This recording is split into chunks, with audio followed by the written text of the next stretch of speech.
Cross-training for fitness and fat loss. The numbers on your scale do not indicate whether you are fit or fat. Far more significant than your total body weight is the composition of your body tissue. If a man's fatty tissue is bigger than 14% up to 15% of his body mass, or if a woman's is more than 20% to 22%, he or she is overweight, or more precisely, overfat. A small amount of fat is needed for padding the internal organs and as insulation under the skin. Excess fat leads to such diseases as diabetes, gout, high blood pressure, coronary artery disease, and gallbladder problems. There are very few, very fat persons. The reason is that the fittest, not the fattest, survive. The problem now is focused on how to resolve the problem. The problem with most people who want to lose weight is that they have the propensity to concentrate more on getting those numbers lower than what they are seeing now. What happens next is that they strive harder to achieve a lower weight, according to the ever-reliable result of the weighing scale. It would be more important to think of the human body as a heat exchange engine that works on the basic principles of energy physics. The caloric balance equals the total calorie intake minus the total calorie expenditure. Some of the calories people ingest are used for basal metabolism. As people get old, their bodies require fewer calories for this basic upkeep. Some calories are excreted as waste products. Some go into work metabolism, the energy expenditure required for any physical activity.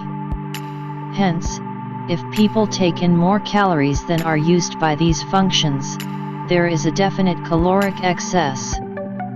By the laws of physics, energy is transformed rather than destroyed. In this case, each excess of 3,500 calories is changed into a pound of fat. If people want to reverse this process, they have to burn up 3,500 calories to lose a single pound. Winning the war against fat. When you think of fighting fat with exercise, you probably think of hours of hard, sweaty exertion. If this is the case, then you will not get any farther. This is because people who are so much into losing more by exerting more effort tend to get bored easily. Why? Because experts contend that when people exert more effort than what they are capable of doing creates a tendency to develop weariness and ennui. Hence, they give up, stop doing their routine exercises, and end up sulking in the corner with a bag of chips that seems to have all the bad calories in this world. Now, you might ask, what should be done instead?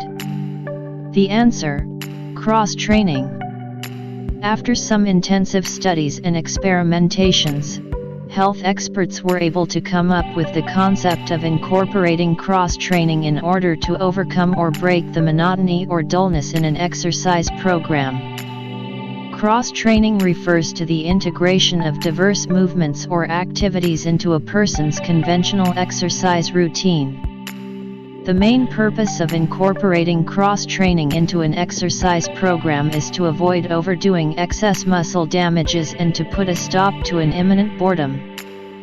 3 of the most commonly used activities whenever a person decides to engage into cross-training are swimming, running, and cycling. In cross-training, distance is one way to extend your activity as your condition improves. For this reason, you need to traverse a measured distance. If possible, swim the course and measure the distance. If you will be using a running track, such courses usually are a quarter mile per lap for a complete circuit. Cross-training offers a variety of benefits for fitness and fat loss.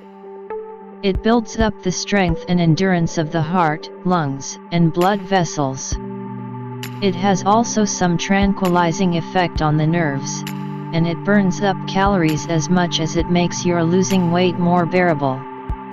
Cross-training has 3 basic components. 1. Endurance exercises to condition the heart, lungs, and blood vessels and to induce relaxation. These begin with a careful planned walking and jogging regimen, depending on fitness level. 2. Exercises to strengthen the muscles, particularly those important to good posture. These include some activities that are selected to encourage some people who are already burnt out with a particular routine. 3. Exercises to improve joint mobility and prevent or relieve aches and pains. These consist of a series of static stretching positions that are safe and effective for most of the people who wish to try to lose some fat. Indeed, cross-training is a great way to modify the concept of exercising and losing fat without having to endure monotonous activities. In fact, the idea of exercising is to like what you are doing. Hence, if you engage into cross-training, you will be aware of it that you have already achieved your desired weight. Boiled down, cross-training is, certainly, one way of having fun.